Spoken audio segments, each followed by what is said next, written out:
I just bruised my tailbone really bad today sledding. And you were told not to do that specifically. My mom told me to do 2 things today that I should not do. And you did both of them. She said, don't buy a sled, don't get hurt sledding. Ooh. Sorry, Ma. What's that like? Have you ever? I've never heard. Well, I've never broken a bone. So I've never. It's not my tailbone per se. It's my left cheek only. So like, I'm literally doing this. Left cheek specifically. Just my left cheek. So like, I'm doing this whole podcast from my right cheek, leaning to the right. So it's awful. It's awful. We have a guest with us today. We have Jack's younger brother, Eddie. What's up, boys and girls? And we're gonna be talking about making our movie that we made. Jack's movie. All about Slick Trigger. That's right. Long. So yeah, process. that's what we're gonna get into today. Right after we roll the intro. Roll music. the intro. Heyo. Warning, the following pre-recorded podcast will blow your mind. Broadcasting to Anchor, YouTube, Spotify, Google Play, and Apple Podcasts. Recorded in Cole's parents' basement. This is Small YouTube Channels Talk. Welcome to Small YouTube Channels Talk. This is a podcast where life happens, and do a podcast from our pleasure right to be cheek. here, guys. Pleasure to be here. Are you excited? So why excited. don't you introduce yourself to our viewers? Yeah. Okay, so my name's Eddie, right? And I've been doing YouTube for about 9 years now. We've been really working hard on it, and as we develop into new mediums, is that what it's called? That's the thing. Yeah, as Cole, really starts to dabble into new mediums, I'm really excited to see the growth of our channels. Yeah, It's just gonna be fun. truly amazing. I mean, it's heartwarming and If this is your tear-jerking. guys' first time listening, we are small YouTubers. small Tiny. YouTubers. I'm Cole. This is my co-host. Jack. We just get into it. Today we're going to be talking about this movie that we made called Slick Trigger. Yep. Fantastic film. We show it at a local theater. But basically, let's talk about how this idea came to be.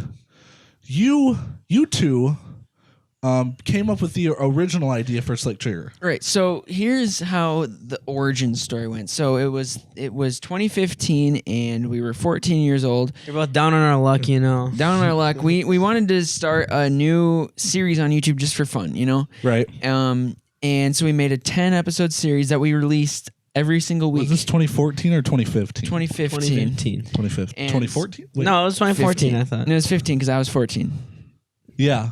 And I was, 10, 11? Something like that. So I was down anyways, you get the idea. Yeah. So so we made this 10-episode series, and we actually released an episode every week, and it actually worked out Every great. Wednesday, right? Every Wednesday. Every yep. Wednesday. And so with it was about mobsters and cops and stuff and goons, and it was really, really fun. And so we did 10 episodes of that. Fast forward to junior year.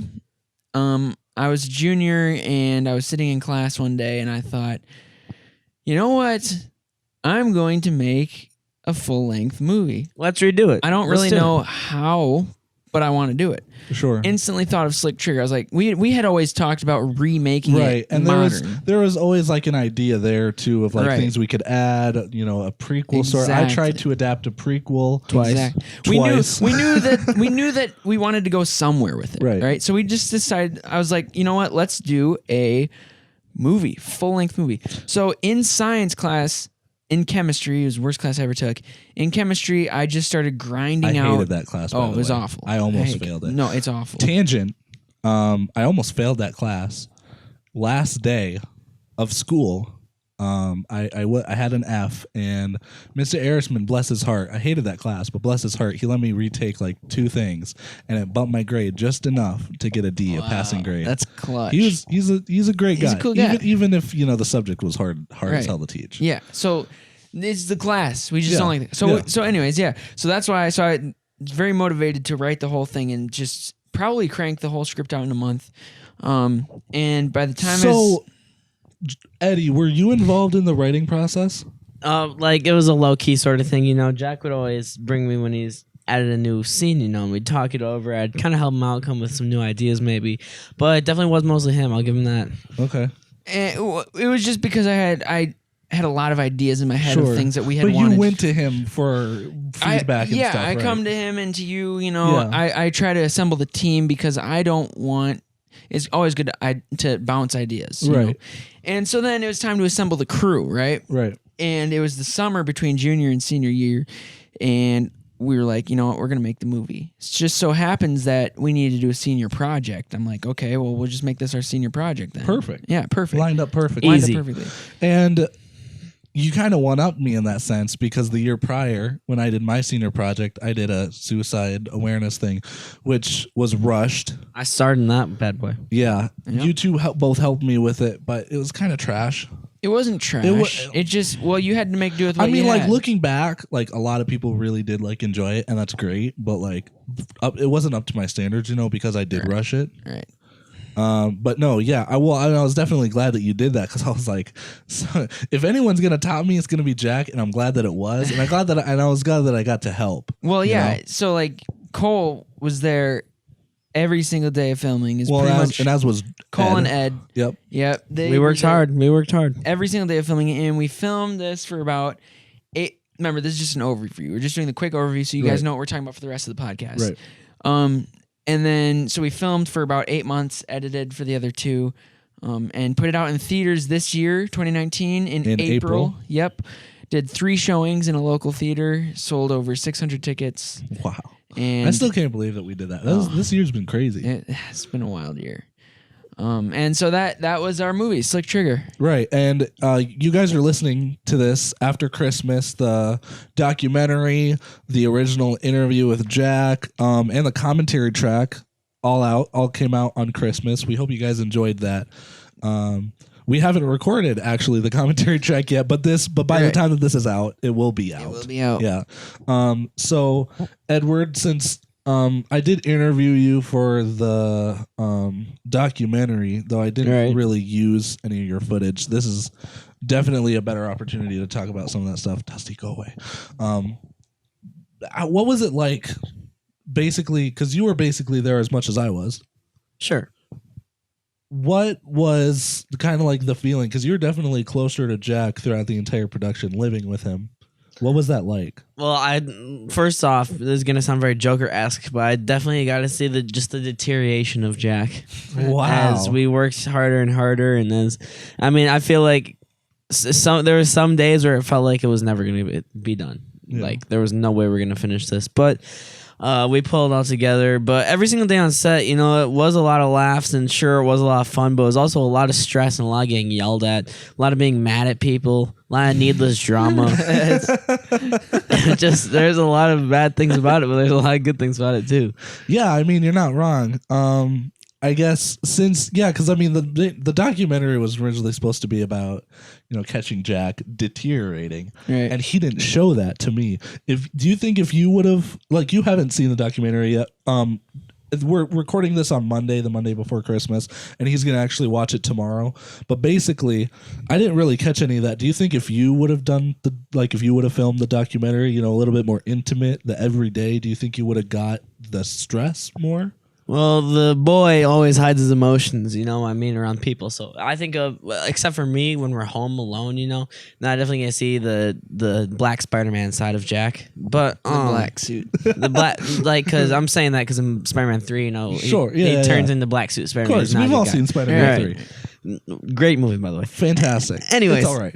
So I'm just gonna refer to this side of Jack as black suit Spider-Man Jack. Black Okay. suit. Not trying to be racial or anything, but No, yeah, we understand what you're We saying. get it. We get the Yeah, joke. yeah. black suit Spider-Man Jack. He'd always yell a lot and you get cranky. No. Yes, come on. and he'd stay up Ooh, late. sibling drama. Not true. This is at what you guys all. came on the podcast for. This is the real He'd stay up drama. extremely. Was there really? Yes, because No. he'd stay up extremely late editing, and Yeah, but I was never crabby You could about see it. bags under his eyes, and Not- come Is upstairs. that true? Did you kind of get restless? I did not. Did You're lying. Did you hide like your stress? I was not from everyone okay. else. So here's the thing. Well, I'm not trying to like. I'm not trying to I like get it. corner I you. get it. Right. No, the thing is, like, throughout the whole process, like, there was times where I was stressed, but it was always okay. So we learned this in psychology. There's a difference between eustress and distress. Distress is negative stress, and eustress is positive stress. Well, I think you were in negative. I stress never and- felt any distress. Really? Any stress I felt was like motivation to get it done because I was just so Are excited. you sure you never felt like any kind of Yeah, negative okay, stress? well, like there's obviously times like on set. I was only ever had any form of like bad stress like on set, like when like people wouldn't show up or stuff like that. You Sure. know? But that never lasted long because I knew that everybody knew that we needed to get it done. Right. You know, And we did. and we did. And so like when I would stay up late editing, it was fun because like so much like see the whole thing come together finally. And that Was there any moment specifically that sticks out, Eddie, where maybe Jack was a little bit undesirable with his attitude? undesirable. I'd say the like maybe like a little upset, maybe a little mean, maybe he felt what's the word? Like maybe you just felt like you were just exhausted, and you're a Run little bit down. upset. Was there any moment that sticks out? well, I'm not trying to throw anyone under the bus, but the one moment that sticks out is actually from you, Cole. Oh. You would. I'll hear It's it. gonna hit the fan, You Let's know, go. I'm just exposing everyone left and right today. No, I want to Sorry hear for it. coming on here and just ruining you guys. But I just remember one time things are super heated. We were trying to get the movie done, and Cole had aux in the car, and obviously it's super needless. But now that like I think back on it, I just Wait, do you know what he's about to No, say? Okay, I'm really confused. we were listening to "Wish You Were Gay" by Billie Eilish. Eilish? Do you remember this? Yeah, And I take the maybe. aux from Cole because I didn't like the song, and I rip it out, and I'm I trying to play a actually new don't song. remember playing that song. And I'm trying to play a new song, and then Cole's like, "Ed, you're so disrespectful." Okay, yeah, that sounds like me. And then That sounds more familiar. I felt kind of bad, but I was just mad at Cole too because we'd been together 24/7 for maybe the past 4 days there, yeah, just trying And, to and honestly, you two were probably more together than I was with Cole. because we'd at make Burger times. King runs to get you Because- guys food. yeah. Honestly, because you 'Cause guys, we're kind of like your PAs, Right. We'd go on exactly. our errands for you. yeah, You're glorified PAs. We weren't Glorified. PAs. We were definitely glorified. were not PAs because a little bit every day. no, right. I would say the three of us were directors of the film. Yeah, Like, I was obviously the assistant main director, He was 'cause- like a sort of like an executive producer of sorts. Right. I see the big picture, Yeah. Right. kind of. Same yes. level as you. I don't want to say didn't do as much work because he clearly did like a lot of work, but like he didn't do the same work that you did. Well, yeah, I don't feel the need to put myself at his level either, though, because he Right. definitely did a lot more than Right. me. But yeah, But you still did a lot of work. it was a Right, fun for the time. film, We yeah. worked hard. Yeah. We worked very hard. And it's gonna be like that for our next films too. Yeah, I am so stoked for our next films. We cannot get in. We got. We time won't left get for it. sure. Yeah, we won't get it. But maybe a future episode. future episode. But yeah. No. Yeah. So Slick Trigger. It was. How about you? How about you, Cole? Did you feel what was your okay? So throughout the 8 months of filmmaking, where we were just in this period of whenever we can, we need to go film. What was your life like? Oh, I'm gonna be completely honest with you. Yes, totally honest. Well, during the entire shooting, there was I was kind of dealing with I don't want to call it family drama, but there was kind of like family stuff going on with my younger brother. So I was constantly kind of catering to that. And I always had to make sure that someone was basically I don't want to get too deep into it, but basically I always had to be focusing on that and the film, which made it really hard to kind of just up and go sometimes. Right. Even though literally every day that we did that. Exactly. During most of the shooting, I didn't have a job. I was in between jobs because of the family stuff and because I was just kind of in a spot where I didn't feel like I needed to have Right. a job, and that definitely helped, when we were Oh, yeah. working on the Oh, film. yeah. No, yeah, it was just I guess looking back, I wasn't overly stressful, but I definitely remember having a lot of oh, why today, Right. or Yes, oh, one- this is one- gonna- one this thing is gonna that- suck. We're not gonna get anything done, and then we Exactly. get out there and I'm instantly in a better mood. Exactly. Because with filming, it's Yeah. even today trying to get this podcast figured out, and then people are sick, and then you got to go run to the doctors, and It's we're trying to Christmas figure out. time. It's Christmas Eve, so everyone's busy. So the fact that we can even stick this in, and we're meeting tomorrow on Christmas Eve to do the commentary track, Like, I know it's gonna be stressful leading up to it, but once we do it, usually we're fine. Oh, well, okay. So I've actually thought about it, and I think of the perfect way. Just now, I just thought the perfect way to describe all of this is like, so, like you've said, like that you've thought like I've hide my stress and stuff like that. But yes, you do. And so honestly, though,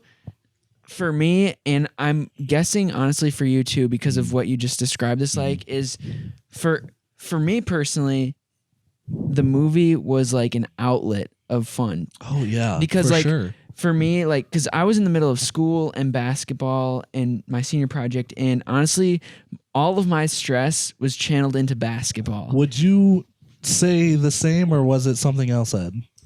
Like, did you kind of channel your like creative frustrations or whatever into the film?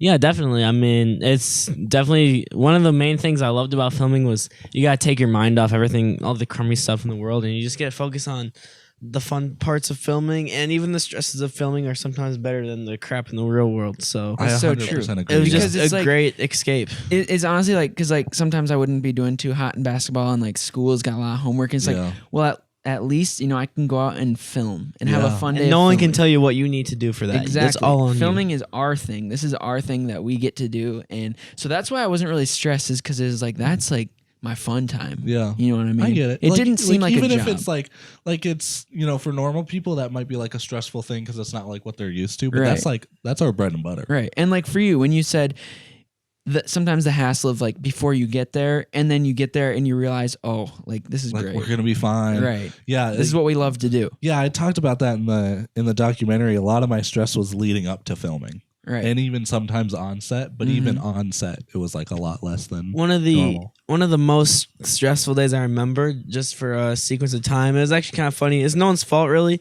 but we were filming at Hank and Schultz, and Cole's mom calls him, Oh yeah. and Oh, it literally That took. was hilarious. It was though, when you probably look back 3 on it. hours of our day wasted because he had to go help Boy it Scouts. wasn't 3 hours. Oh yeah, I it was was, 3 hours. was I gone for 3 hours? No, it was I was like gone for like an hour.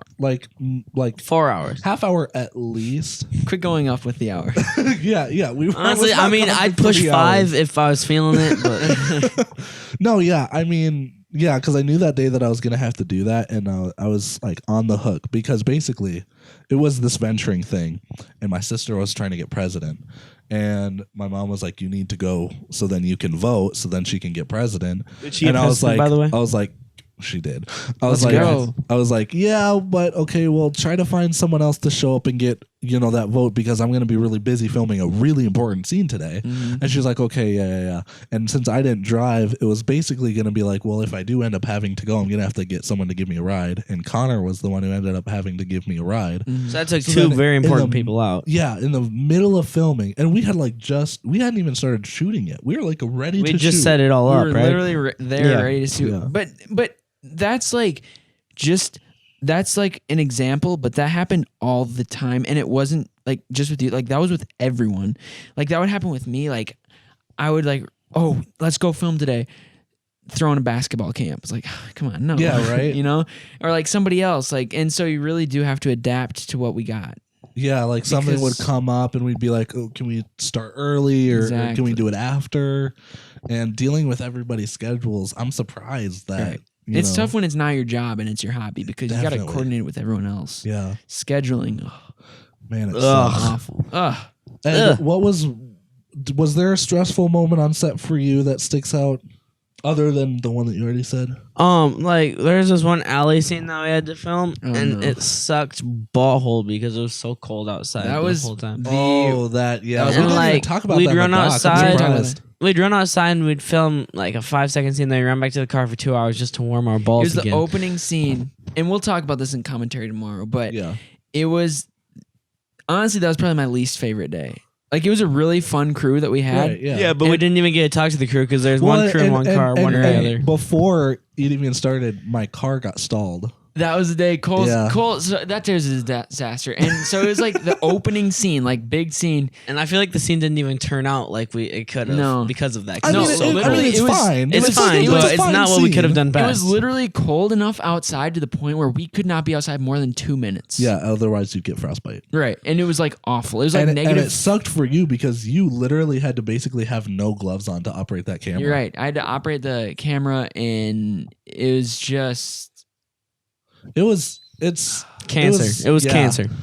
It was rough. yeah. But we got it done. We got it done. As with the rest of the movie. It's decent. It's like don't get me wrong, it's a good opening, but if and that's the same with a lot of stuff in the movie. Right. It could be better. It could. And all our mistakes, all our flaws in the movie are technical, I would say. Jack, how many times do you think you've watched Slick Trigger over? In full? Yeah. Well, okay. Honestly, probably upwards of 100 because of editing. Okay, how about after the movie was edited? How many times have you After rewatched it? All edited. Well, I watched it 3 times at the premiere. I watched That's it We right. watched it Yes, twice with twice Ma at home. before at home. I probably watched it 5 times after that. at least maybe 10. 10 times? Yeah. Yeah. Total? Yeah. Yeah, I'd say for me, I watch it every time I show it to someone. Oh yeah, yeah. So I watch it with them to kind of like give them insight, like a mini commentary track. Right. Yeah. Yeah. Yeah. There's for like, me, shut it's up, at Cole, let me least- watch the it's movie. 10 to, it's like 10 to, I'd say, 10 to 20 times Yeah. if you count like the theaters and stuff like that. Mhm. Yeah. It's, rewatching stuff like that, and even like rewatching your old stuff, you realize like a lot of stuff. How about It makes Ed? you How really many times mad, do you think too, you've I seen feel stuff? like. Tell him. Like- Tell them what I did with you yesterday when I was showing you all those old phones videos on the phone, and then I skipped to like the modern day. Basically, just the evolution. If you even start from our first video to this newest Santa's Last Gift video that we dropped, you can definitely see from obviously camera quality, but skillfully our shots and everything. Back in the day, story building. Story. we world just used to building. not care, Yeah. and it really reflects. And now we just look like idiots when you look at our past 5 years of filmmaking. And which is funny because you're gonna start releasing old videos that you never released. Yeah, right? we're Bloody starting a new Christmas. thing on the Cheese Puffs called the TCP Vault, and I'm gonna be putting out. How many videos in the TCP Vault are there? Probably 20 to 30, honestly. No way. Pooh Bear.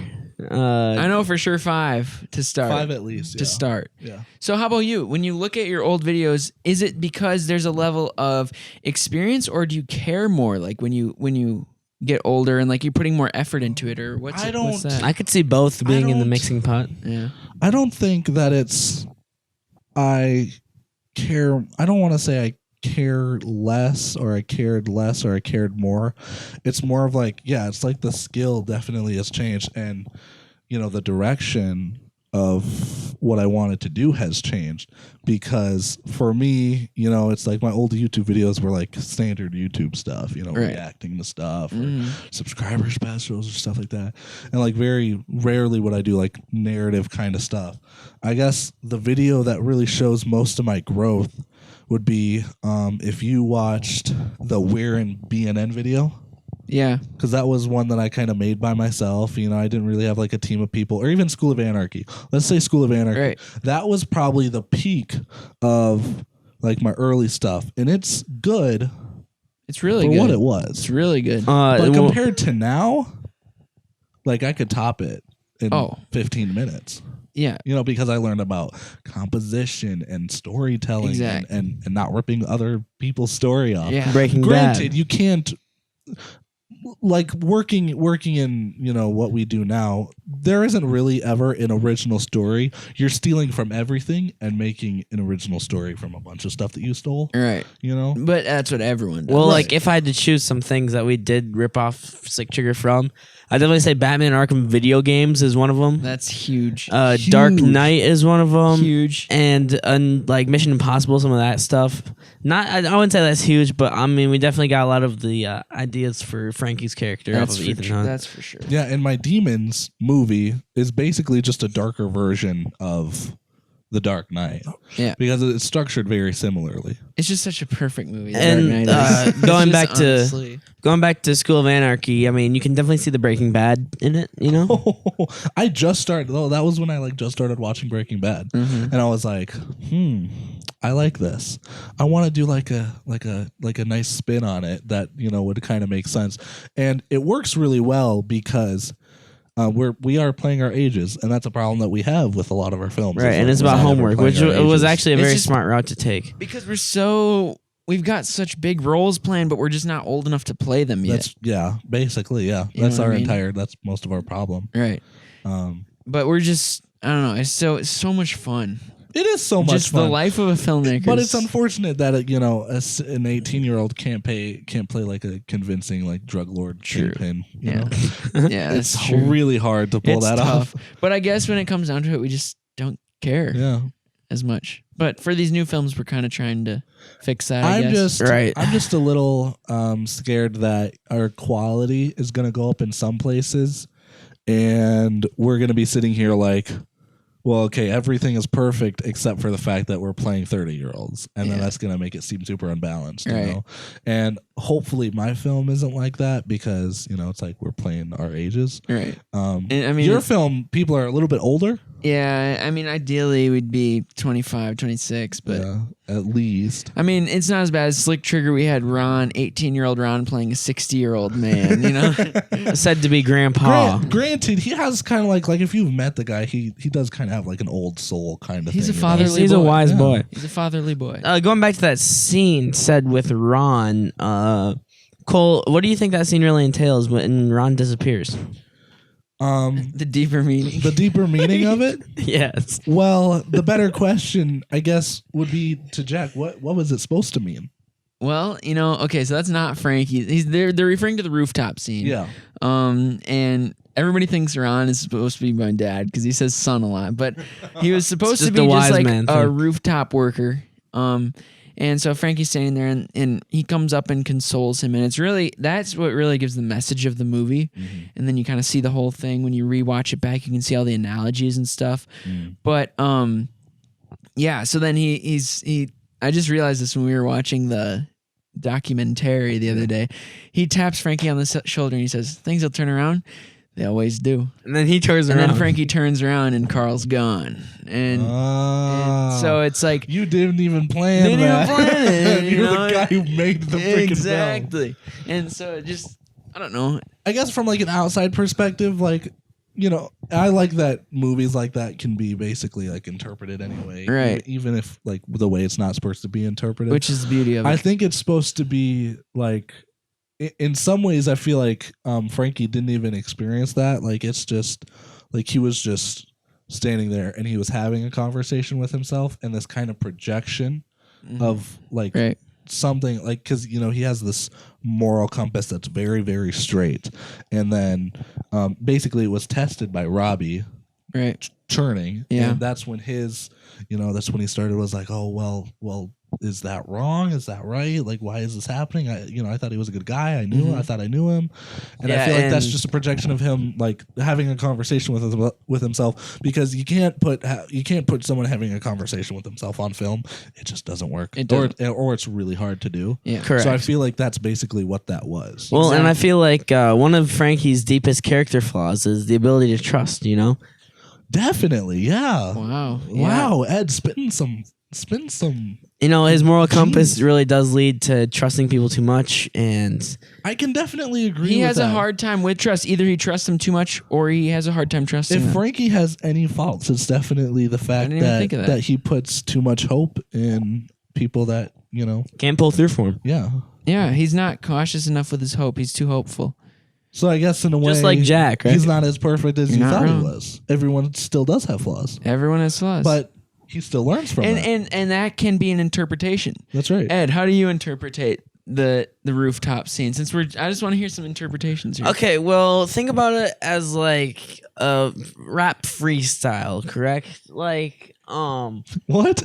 I'm wondering how he's gonna get us from the rooftop to a rap freestyle now. So as they're talking, you can definitely see, Frankie's really starting to pull some. God, you really don't know where you're going with this, do you? I screwed myself up here. Okay, so Frankie, one of the lines he says is one of the lines that Ron says is Can you speak up, please? One of the lines that Ron says is, fear these people. And, I just feel like fear is a big insight in the security universe. Okay, let's try to build off of what he's saying because I think he's gonna lose Yeah, I it. don't know. Well, yeah. Fear is definitely It's definitely in the STU. The STU. STCU. STD.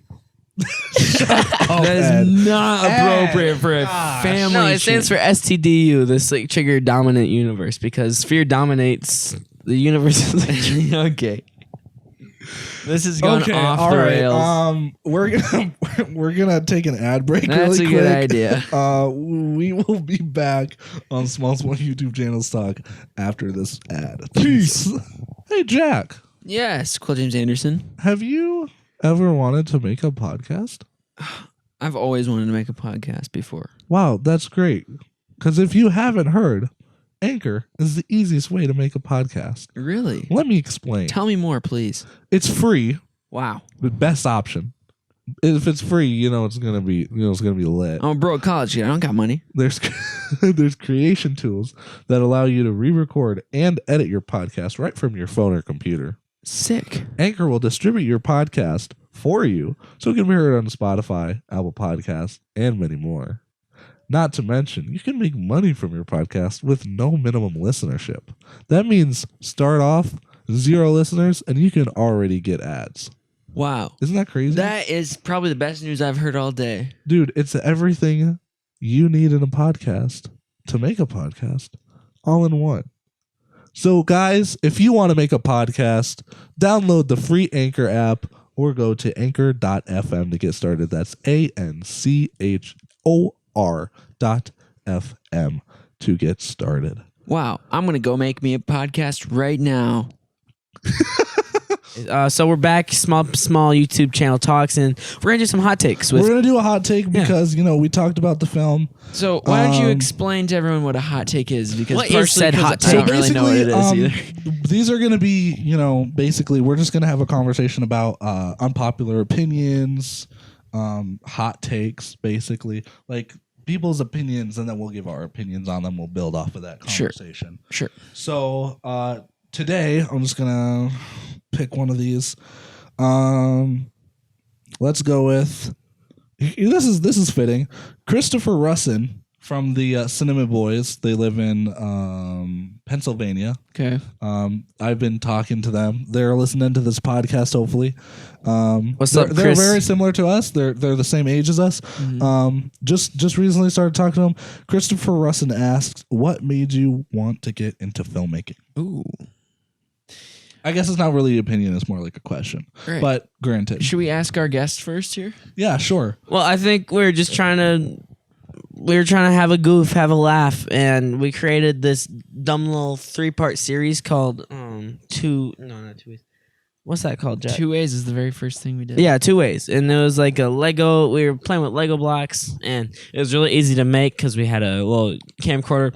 Then we decided, Was that's there a fun. reason why you guys made that, or did you just do it because you were bored? Well, we always played Legos like when we were little with each other, and then We just role play with Legos. It was Yeah. kind of cool, honestly. and then because we were 8 and 9, and, Sure. and so like we would do like series in our head, like not filming, but like this is like if this is a movie. Yeah, and the big Right, thing we yeah. came up with was 2 ways. And so we were like, we could create that into said movie. So we made it a YouTube video. We made our first ever YouTube video. I still remember the day asking my mom if we could make a YouTube channel, and she said yeah. And so we filmed it and we put it on YouTube. It's not on there anymore, unfortunately. I don't know where it is. Yeah, we can't even find it ourselves. It's Otherwise, we'd lost. definitely We re-upload would it. totally re-upload. Yeah. I guess, same, with me.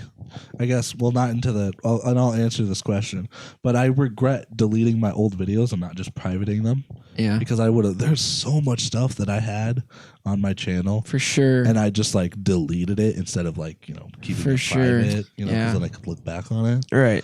hate that I did that. But then we moved on to more of the live action said stuff. When did you guys realize that filmmaking was kind of like, you were good at it? Maybe you decided that, like maybe we kind of, we might have like a little bit honestly, of a passion for it. I started like showing people at school, like I'd tell my teacher to pull it up when we had free time, and for some reason they actually would, and so we'd show them some of our videos, and all the kids seems to like it at the time. Now when I look back at it, I just like I can't imagine doing that now because I just throw so much attention on myself. Yeah, it seems selfish nowadays to do It that. was. I truly believe I was a selfish little brat back in the day. But back in the day it was a different story because it wasn't from a selfish. It was I just trying to make them laugh. Honestly, yeah, yes and no for me though, because honestly I just loved attention. I mean, But don't all filmmakers? every single filmmaker loves attention. Here's the real question. Do you think that you might have like a superiority complex? You want attention from other people, because a lot of people get into like entertainment and stuff because they want to feed that kind of like an ego. I absolutely think so. I love entertaining people. Yeah. I love making people But laugh. is it selfish for you? I don't think so, because I understand that everybody's got different things. Like everybody's got their different skills and different things that they like. And I think for us filmmakers, our thing is we like to entertain people. And some people's things might be, like they're a really good doctor or they're a lawyer. And our thing is like, okay, well, these people need to have a laugh too. So our thing is like, well, let's take them to another place, Yeah, how about let's you, provide some sort of entertainment for them.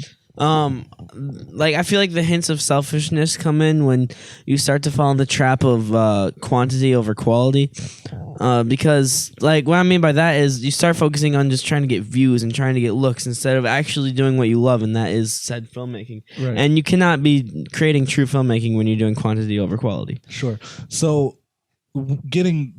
talking about quantity over quality, would you say that when you did the 30-week challenge, was that more of a Definitely. was that like a selfish kind of thing because you guys wanted to make the vlogs really popular? I think adventure vlogs spawned from a mix of wanting to be YouTube famous and wanting to record adventures. It was half not selfish, half selfish. A little bit more on the selfish side because we were just trying to blow up on YouTube with that. Because we never had tried to blow up on YouTube before. But, it's... How about you? Yeah, I guess it's kind of always been half and half too, because it's kind of funny because I've always kind of struggled with like, when people do pay attention to me, you get nervous or it's just kind of weird. But it is like self-gratifying in some ways. Right. Yeah, I did start vlogging for the same reason because I saw Casey Neistat do it. He blew up really fast, and I was like, well, I could kind of do that, right? I couldn't. Yeah. But like for me recently, like realizing, like watching, Shane Dawson, whether you like the guy or not, you gotta admit he makes really polarizing content, and the fact that he can pump out hours of content, just like dude made like an 8-part series on Jake Paul. That's 8.5 hours, I think, worth of content. The fact that he could just pump that out, and yeah, I would just like envy that kind of thing because making this documentary, like it took me a really long time to do, but I know that if I was just a little bit more motivated, I could do it more often. And when we showed the documentary, getting all that positive feedback, just like we did after making the original Slick Sugar or the film at the beginning of this year when we released it, getting that positive reinforcement definitely helps the motivation. And I say it is selfish, but like not like in like a self-destructive kind of way, Right. It's like as when you make something, you get the greatest satisfaction off when you're done and you can like sit down and show people. Yeah. And you show people and their reactions is what we live for, what we film for. Like the movie theater, like showing Slick Sugar at everyone. That was surreal. That was crazy. Yeah. And like that instantly, right when I was done, I was like, let's make another one. Yeah, but on the flip side of that, like it's probably the worst feeling for a filmmaker when you show someone something and they don't like it. True, because it's literally all your hard work just being ripped apart.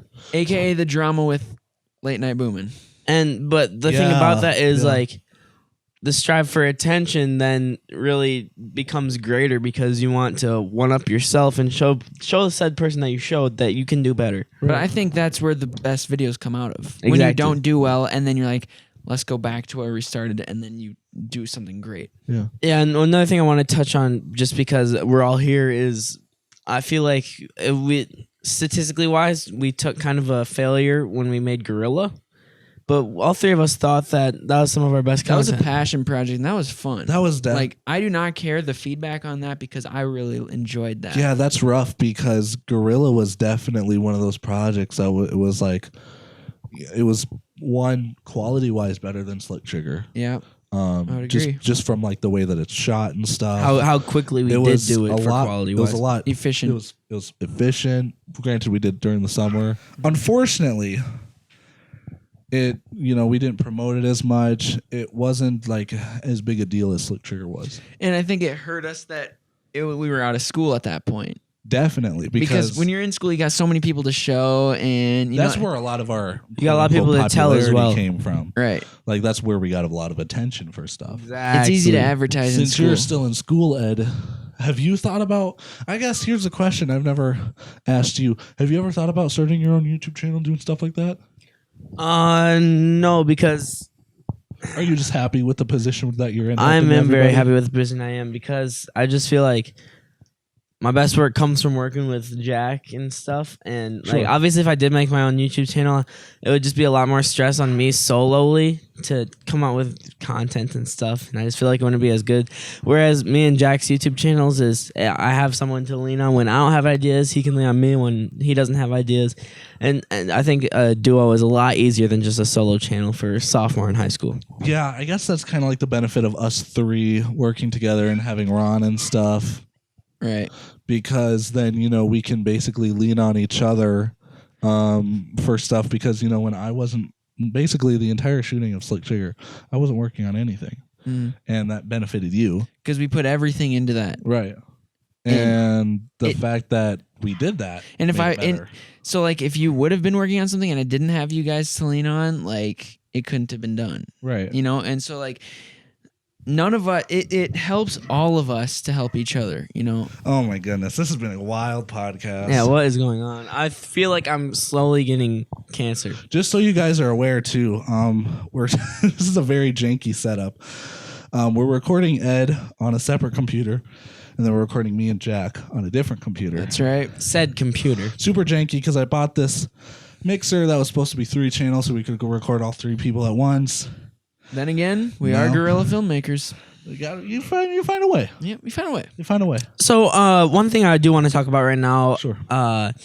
When the cops pulled up on us. Oh, Oof. should we save that for the commentary? We can save that for the commentary. Well, I mean, let's talk about a different time that we had cops pulled up on us. An earlier time. How about Slick Trigger, the original Slick Trigger? the original. Okay, yeah. We were shooting the opening scene, and a cop pulled up to the church.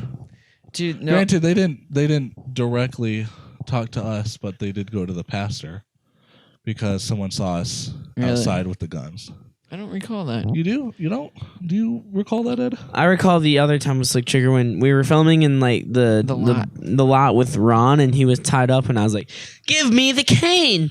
That scene, you guys probably don't know what the F I'm talking about. If you're But- true fans, yeah, you'll true know. fans will Yeah. know exactly what I'm talking about. But course. there's like some fat lady and like She wasn't across She the looked street. like a crackhead. No, there's some She- crackhead yeah, lady she's from across the street. She barges out. She's staring us down. She's like, "What are you doing?"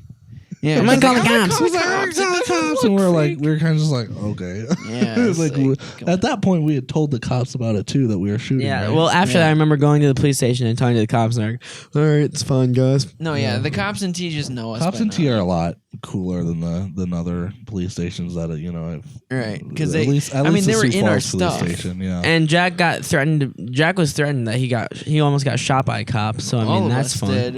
It So was since us it's- 3 and Dill. So since it's been a year since Slick Trigger came out, can we talk about some of the drama that went on with the school and the trailer and the police? And what yeah, was, we can talk about that. what went down specifically? Because you almost had to drop the project if some stuff didn't go down, right? So, yeah, in the trailer, is it the Noah situation with the It was cigarette? that, and then we'll start with that. All right. So basically, obviously this whole thing took place during the middle of basketball season, and in one scene, Our star player. and the start of the trailer, our star basketball player is seen smoking a cigarette in the trailer. It's a fake cigarette. It's a fake cigarette. But I got called into the principal's office. Was he 18 at the time? He was 18 at the time, and it shouldn't have been a problem. But our principal just didn't want any hassle, and our principal's awesome, but he didn't want any hassle because his fear was that an opposing school would see this and like say, oh, we caught him smoking, like they have to sit him, and somehow this would turn into a legal issue. So Right. I just put a little disclaimer in the video. Nothing came of that, so that was all fine. Yeah. And should we talk about whether he was, because he wasn't smoking. He wasn't smoking. We'll not go any further. Right. But wasn't there also something to do with you had to talk to the cops, or you had to talk to the school about making sure that and make sure that everything is safe, and you talk to the cops, and then literally the same night was that when Shoot. that happened? Yeah. We can talk about that. So what happened? We'll talk about this in the commentary too. But what was what was the conversation that you had? So- was this with the principal? yeah, no, literally, you guys, this is the craziest thing ever. So, if you've seen Slick Trigger, all the scenes with the guns. So you can literally watch that entire movie and just think that throughout that entire process, we were filming in downtown Sioux Falls. We never had We any never permission from anybody. had any permission, and we never even had a problem. So a good example is the scene, the gunfight in the alley, the big gunfight. And to this day, I am astonished how we didn't get caught Or shot. or shot. And so, nothing happened all through filming. We were very naive. Might be partially my thankful for me, because I was yelling at Cole was everybody. telling us. Because you're you guys can't see this because you're listening to the, but he'd be waving the gun, pointing at stuff with the gun, you need to go over there. Yeah. Imagine I'm holding a gun and I'm trying to get people's attention. Oh, for sure. If we didn't have Cole on the set, we would be arrested a long time ago. Maybe even dead. Maybe even dead. Yeah. So, anyways, we don't have any problems with the cops. We didn't even think of it. Nothing happened. The whole thing, and somehow we were getting away with it. Now, this turns into, this goes into, I think this was in March. Yeah, it was the very end of March. Very end of filming. I was leaving school one day. My principal calls me in, and he says, hey, I know this is a school project. I just want to make sure that you guys aren't getting in trouble with these guns. And, because I'm seeing your trailer and you guys are outside with guns. And Right. if anyone were to find out this was a T area school project, this could be bad. And I was like, no, don't worry. We haven't gotten caught. We'll be fine. Then I go home. We're about to leave. My mom says, guys, don't get in trouble. There's cops out there. I don't want you guys getting caught with this. I'm like, Ma, we haven't got caught. This has been 8 months. So We're we not go gonna to get caught." shoot the final scene. The last scene. Literally the last final scene in the yeah. movie. And we get there, and it's 4 of us. Cole, Ed, me, Dill, in an alley with a single gun. Fun night, by the way. Fun night. Well, no, it was 2 guns. 2 guns. 2 guns. One of them was a handgun. One of them was Yeah, but an Dill assault kept that rifle. thing strapped. And so we're in the alley. Suddenly, squad car pulls up, and Followed another by- squad car pulls up, and then And a another third squad- squad car pulls up. Yeah. 3 squad cars were called on us. The cops come out with their hands on their hips. With their hands on their. When he says hands on their hips, his hand was ready to grab. Their His hands were gun. ready to And grab. Jack's their- gun was sat on the ground. Very Very important Thank part there. They told us God. to step away from the gun because somebody had Because told you them. almost went and grabbed it too. I was and he was about- like, "Hey, Yeah, he said leave the gun like, down. stop." He said that somebody had reported a fight in the alley, and of course, we were punching each other in the alley because for the movie, right, Cole yeah, punched of Dill. course. And that night of all nights, and we get caught by the cops, and they just warned us. They said, "Let's call it done for the night, and you guys can just go home." And luckily, nothing came of that. But I'm just so shocked. You guys can watch that whole movie and see how many times we should have got caught because we never had permission for anything. Anytime we were outside with any prop guns, apart from the very final scene, we should have been apprehended. One thing for that some sticks in my reason. head. Exactly. One thing that sticks in my head to this day is, if Jack would have been holding the gun, the cop said that he had the right to kill Jack if he would have been holding the gun. Isn't that crazy? He said he would have. He said next time if you guys are holding these guns, we will shoot. So worst case scenario, let's get a little pessimistic here for a second. Okay, I'll do some pessimism. Let's do it. Let's run it. assume that they pulled up and you were holding a gun and they came barging out And shot you in the head. And Okay, not shot I in don't the think head. they would come Let's out say, firing. Let's say they shot you in like the torso, like mid, you know. So we're going like worst case scenario. Worst case okay, scenario. all right. And you died. Okay. Okay, yeah, that is worst case scenario. So what makes that different from What me do you being shot in the think head? would have happened? Well, I guess this is now a conversation between me and Ed because Okay, yeah. I'm dead, I can't Well, talk. I've actually thought this out. We would have, I feel like, released what we have done with Slick Trigger in theaters and no been in memorial of Jack. This is so depressing. And I mean, I have actually thought about this because, like, this is very possible. This could have happened. well, and think about it this way, like if we would have got that, like if we were filming a shot while Jack got pulled up on by the cops and killed, and we had that on footage. Could you imagine the documentary? Yeah, exactly. That'd get so no. much more views. The documentary would have been in your memorial. Yeah, that's wild. That's crazy.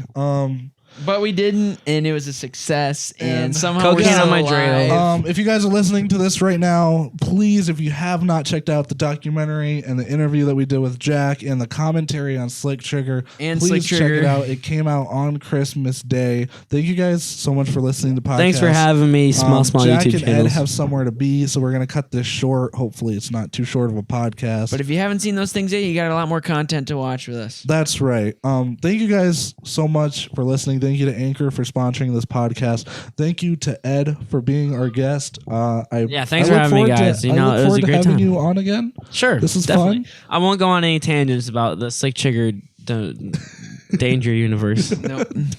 Super fun. Anyways, yeah, thank you guys for listening to this podcast. I hope you had a Merry Christmas. Merry and, Christmas. Love you all. We will see you At the new year. next time this podcast comes out will be next year. All right, we'll see you guys next We'll year. see you then. guys next decade. next decade. Wow, that's crazy. That's Thank you guys crazy. for listening to Small YouTube Channels Talk podcast. We'll see you later. Peace. Thank you for listening to Small YouTube Channels Talk podcast with Cole James Anderson and Jack Unruh. And don't forget, new episodes every Friday.